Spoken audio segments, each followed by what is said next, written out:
नमस्कार।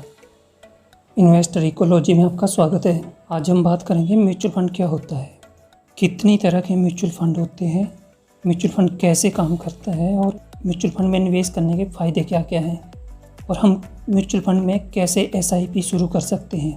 म्यूचुअल यानी कि कॉमन फंड का मतलब तो फंड ही होता है। जैसे आप यहाँ पे देखोगे ये 6,620 करोड़ का फंड है और यहाँ इन्वेस्टेड पीपल कितने हैं, 37,000, यानी कि 37,000 लोगों का ये 6,620 करोड़ है। और ये 37,000 लोग केवल एंजल वन के थ्रू निवेश कर रहे हैं। टोटल तो बहुत ज़्यादा होंगे, लेकिन हमें म्यूचुअल फंड में निवेश करने की ज़रूरत क्या है। हम में से काफ़ी सारे लोग शेयर बाज़ार में निवेश तो करना चाहते हैं, लेकिन उनको शेयर बाज़ार का पता नहीं है कि कब शेयर लेना है, कैसे शेयर लेना है। शेयर बाज़ार के बारे में कोई जानकारी नहीं है। तो हम क्या करेंगे, काफ़ी लोग इकट्ठा होकर के एक एसेट मैनेजमेंट कंपनी को अपना पैसा दे देते हैं। जैसे HDFC हो गया, ICICI हो गया, कोई भी एसेट मैनेजमेंट कंपनी, उसको अपना पैसा दे देंगे और वो कंपनी हमारे पैसे को संभालने के लिए एक फंड मैनेजर रखती है जो हमारे पैसे की देखभाल करेगा और उसे निवेश करेगा।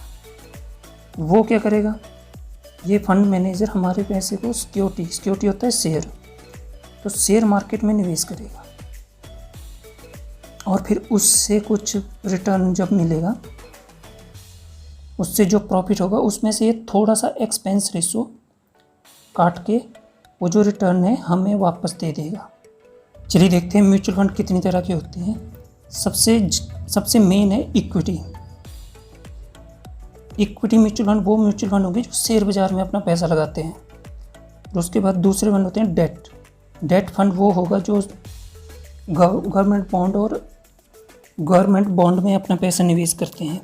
और तीसरे हुए हाइब्रिड में इक्विटी और डेट दोनों में पैसा लगा होगा, यानी कि ये इक्विटी और डेट को मिला के हाइब्रिड बनेगा। इसमें भी आगे कई कैटेगरी होंगी। जैसे इक्विटी म्यूचुअल फंड में अगर आप जाओगे, इसमें भी large cap, mid cap, small cap, बहुत सारी कैटेगरी होगी। भारत में दो स्टॉक एक्सचेंज है, एक तो है NSE और दूसरी है BSE। NSE का मतलब है नेशनल स्टॉक एक्सचेंज और BSE का बॉम्बे स्टॉक एक्सचेंज। अब NSE में टोटल लगभग 2200 कंपनियाँ रजिस्टर्ड हैं। अब इनमें से जो 100 सबसे बड़ी कंपनियाँ हैं उन्हें लार्ज कैप, और उसके बाद जो 150 कंपनियां होंगी उन्हें मिड कैप यानी कि मीडियम साइज़ की कंपनी है, और उसके बाद अगली 250 कंपनियां उन्हें स्मॉल कैप कहा जाता है। भारत की जो 100 सबसे बड़ी कंपनियां होंगी वो लार्ज कैप, उसके बाद जो अगली 150 कंपनियां हैं वो मिड कैप होंगी, और उसके बाद जो अगली 250 कंपनियां उन्हें स्मॉल कैप कहा जाता है। इसके बाद डेट फंड है। डेट फंड में ये होता है कि आपका पैसा सेफ्टी ज़्यादा है, एक तरह की FD/RD की बराबर ही रिटर्न होगा, लेकिन यहाँ आपका पैसा बिल्कुल सेफ रहेगा। और आगे हो गया हाइब्रिड उन लोगों के लिए है जो चाहते हैं हमारा थोड़ा पैसा सेफ रहे लेकिन कुछ रिटर्न भी दे। जैसे ये है एग्रेसिव हाइब्रिड। तो इसमें अगर आप देखोगे हमारा पैसा 72% इक्विटी यानी कि शेयरों में लगा हुआ है। इसके बाद 24% यानी कि लगभग 25% मान लो, 24% पैसा जो है गवर्नमेंट ऑफ इंडिया है। ये 11% गवर्नमेंट ऑफ इंडिया ने बॉन्ड के थ्रू उठाया है। जिसके बाद ये नीचे सारे बॉन्ड हैं, reserve bank of India, Muthoot finance, इन्होंने बॉन्ड के जरिए उठाया हुआ है। इसमें लगभग 6-7% रिटर्न मिलता है, लेकिन इस फंड का 75% पैसा इक्विटी में है। तो हाइब्रिड का मतलब है जो मिक्स कर दिया है इन्होंने। थोड़ा सा पैसा आपका सेफ रहेगा लेकिन इसमें रिटर्न कम होगा, लेकिन कुछ पैसा शेयर मार्केट में लगा हुआ है जो रिटर्न बना के देगा। लेकिन शेयर बाज़ार में निवेश के लिए सबसे मेन है इक्विटी सेक्टर, क्योंकि यहीं पे आपका पैसा बढ़ेगा। सेफ्टी के लिए डेट फंड है, और आप बैलेंस चाहते हैं, थोड़ा सा पैसा आपका सेफ रहे और थोड़ा सा शेयर मार्केट में लगे, तो हाइब्रिड फंड आपके लिए है। लेकिन डेट फंड में जाने के बजाय आपका अगर FD में रहे तो ज़्यादा बेटर है, क्योंकि यहाँ आपको लगभग एफडी के बराबर ही रिटर्न मिलता है। इक्विटी में भी कई तरह के फंड हैं, इनमें भी म्यूचुअल फंड दो तरह के होते हैं।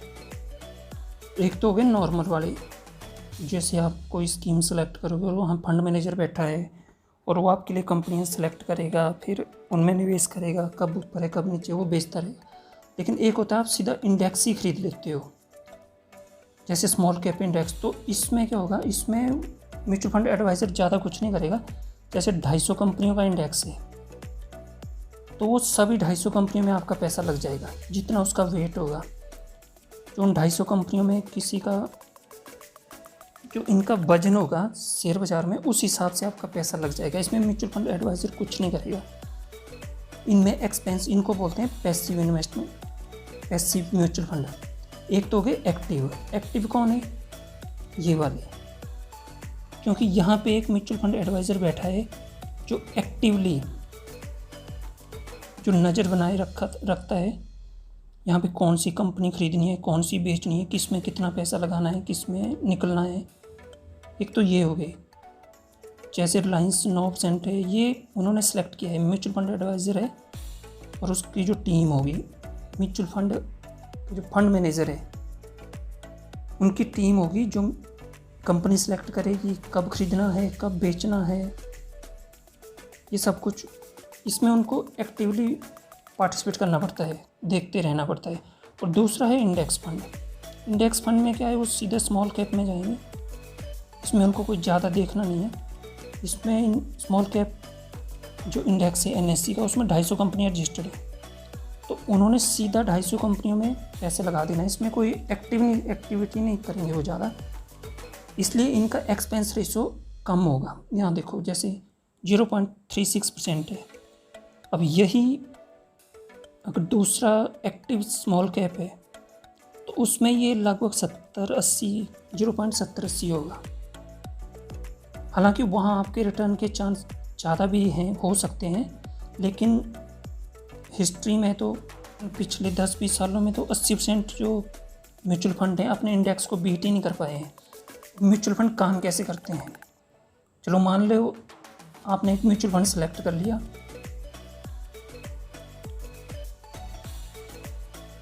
अब इसमें आपने एक SIP कर दी। यहाँ मिनिमम अमाउंट 100 रुपये से भी शुरू कर सकते हैं, लेकिन आपने एक म्यूचुअल फंड सेलेक्ट कर लिया और यहाँ जितने भी SIP कर दी, जैसे 5,000 रुपये की SIP कर दी, मंथली 5,000 रुपये आपके अकाउंट से कटेगा। तो हर महीने जब 5,000 रुपये आपके अकाउंट से कटेंगे तो ये एसेट मैनेजमेंट कंपनी जो भी होगी, जैसे यहाँ पे निपॉन इंडिया है, निपॉन इंडिया के पास जाएगा तो यहाँ एक फंड मैनेजर और उसकी टीम बैठी हुई है। अब ये फंड मैनेजर और उनकी टीम है, ये शैलेश राजभान जो है ये फंड मैनेजर हैं और इनकी टीम होगी। ये जो भी जैसे 5 तारीख को जितने भी लोगों की SIP कटेगी वो पैसा उनके पास आ गया, तो इनकी टीम ने कोई फंड आगे जाके कोई शेयर देख रखा होगा, जो इनको शेयर अच्छा लगेगा। R&D टीम होगी जो रिसर्च करके बैठी है कि ये फंड अभी सही रेट पे मिल रहा है, तो उसमें से वो जो आपका पैसा गया उससे वो एक शेयर खरीद लेंगे। देखो जैसे इन्होंने 59 कंपनी में निवेश कर रखा है, उन्होंने एक शेयर खरीद लिया और उसकी आगे यूनिट बनाई जाती है। अब आपने तो 500 रुपये की सिप कर दी और ऐसे ही आगे 1 लाख लोगों के 5-5 हज़ार रुपये गए, तो अब इनके पास जितना पैसा गया उन्होंने आगे कोई शेयर खरीद लिया। अब इन्होंने आपको वो कैसे बेचना है, किसी ने 5,000 की सिप की है, किसी ने 500 की होगी, किसी ने 1,000 की है, इन्होंने आगे एक यूनिट बना दिया होता है, तो आपको यूनिट मिलेंगी। जैसे इस फंड की यूनिट 86 रुपये 35 पैसे है अभी, और ये चेंज होती रहेगी। इस मंथ इतनी है, अगले मंथ जाके ये 90 रुपये हो सकती है या 100 रुपये हो सकती है। अगर ऊपर को गए, अगर मार्केट गिरी हुई है तो 80 भी हो सकती है, तो आपको 5,000 रुपये की यूनिट मिल जाएंगी। हर महीने आपकी यूनिट इकट्ठी होती रहेगी। इनको जब लगेगा कि हमें ये शेयर बेच देना चाहिए तो ये बेच देंगे, और उसी जब पैसा आएगा तो उससे नया फंड आगे नया शेयर खरीद लेते हैं। मेन चीज़ें इन्होंने आपको ये रिटर्न देना होता है। इनकी कोशिश है कि हमें ज़्यादा से ज़्यादा रिटर्न मिले। अब म्यूचुअल फंड में निवेश करने के क्या क्या फ़ायदे हैं देखो। बेसिकली एक तो यहाँ डाइवर्सिफिकेशन हो जाता है आपके पैसे का। जैसे मान लो आपने 5,000 रुपये की SIP की, तो आपका पैसा 59 कंपनी मिल रही हैं। इनमें से जैसे 5,000 रुपये में से आपका 9 रुपये 30 पैसे HDFC में जाएगा, रिलायंस में जाएगा, कुछ पैसा ICICI में जाएगा, कुछ स्टेट बैंक में जाएगा, कुछ ITC में जाएगा, ऐसे ऐसे नीचे आपका पैसा कई कंपनियों में लग जाता है। जैसे एक आधी कंपनी बीच में डूब गई या कुछ फ्रॉड हो गया तो आपका सारा पैसा नहीं मरने वाला है। क्योंकि अगर आप मान लो यहाँ HDFC ही कुछ गड़बड़ कर जाता है तो आपका केवल 9 रुपये 100 रुपये में से 9 रुपये 9.5 रुपये का लॉस हुआ है, और वो फंड मैनेजर देखता रहेगा। क्योंकि जब इनको लग रहा है ये कंपनी फ्रॉड कर रही है तो ये हमसे पहले जान जाएंगे इस चीज़ को, क्योंकि वहाँ एक्सपर्ट बैठे हुए हैं और वो इस फंड से निकल जाएंगे। इसके अलावा आपका पैसा कई कंपनियों में ही नहीं डाइवर्सिफाइड हुआ है, बल्कि अगर आप मार्केट कैप के हिसाब से देखो तो थोड़ा सा पैसा large cap, mid cap, small cap में भी चला गया है। इसके अलावा अगर सेक्टरों में आपका कुछ 20% पैसा लगभग फाइनेंस सेक्टर में गया है, फिर एनर्जी में गया है 14-15%, ऑटोमोबाइल में गया है, कुछ कंस्ट्रक्शन में गया है, कुछ टेक्नोलॉजी कंपनियों में गया है, कुछ मटेरियल में गया है, हेल्थ केयर, कंज्यूमर। आपका पैसा कई जगह लगा है।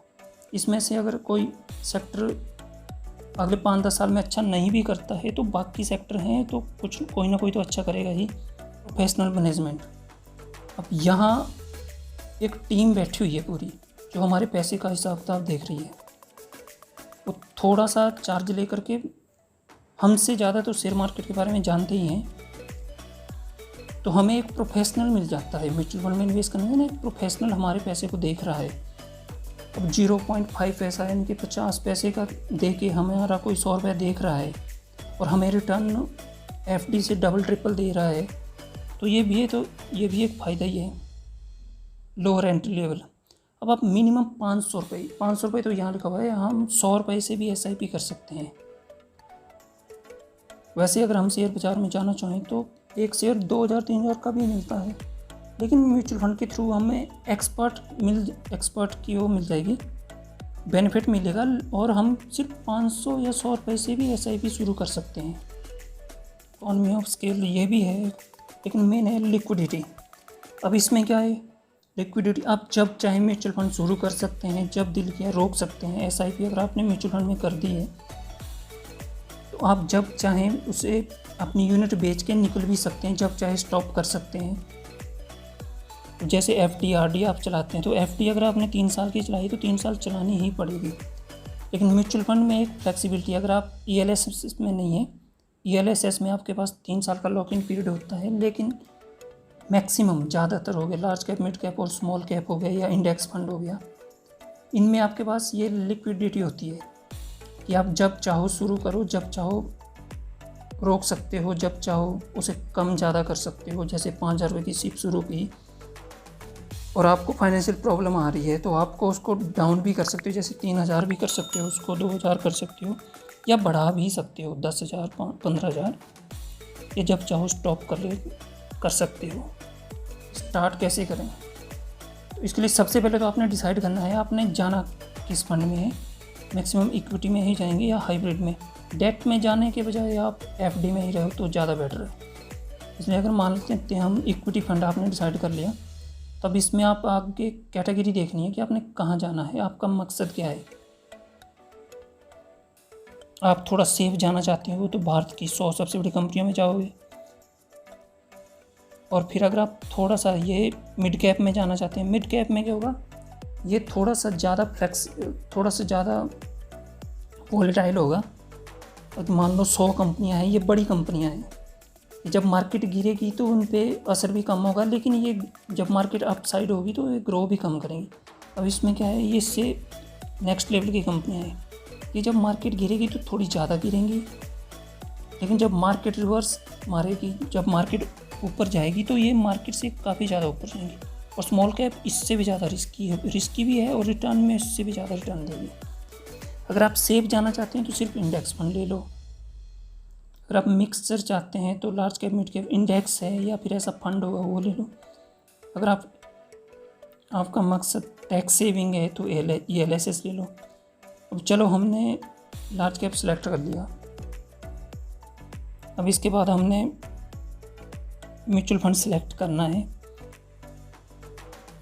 मान लेते हमने ICC सेलेक्ट कर लिया। अब यहाँ पे हमने क्या करना है, सबसे पहले एक्सपेंस रेशो चेक करेंगे।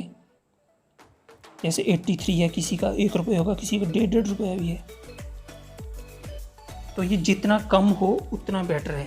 लेकिन ये भी ध्यान रखना है, अगर मान लो ये एक म्यूचुअल फंड है जो 80 पैसे ले रहा है और एक है जो 60 पैसे ले रहा है, 0.60% है, लेकिन रिटर्न ये 5% ज़्यादा दे रहा है उससे, तो यहाँ 20 पैसे ज़्यादा देखिए, अगर हमें 5% ज़्यादा रिटर्न मिल रहा है तो ये ज़्यादा अच्छा होना हमारे लिए लॉन्ग टर्म के लिए। दूसरा ध्यान रखना है, लॉक इन पीरियड ना हो तो बेटर है। वैसे maximum mutual fund lock in period नहीं देते हैं। एग्जिट लोड कईयों का होता है 30 दिन से पहले अगर आप निकालते हो तो, लेकिन यहाँ पे अप टू 1 ईयर है। मैक्सिमम का 1 ईयर ही होगा।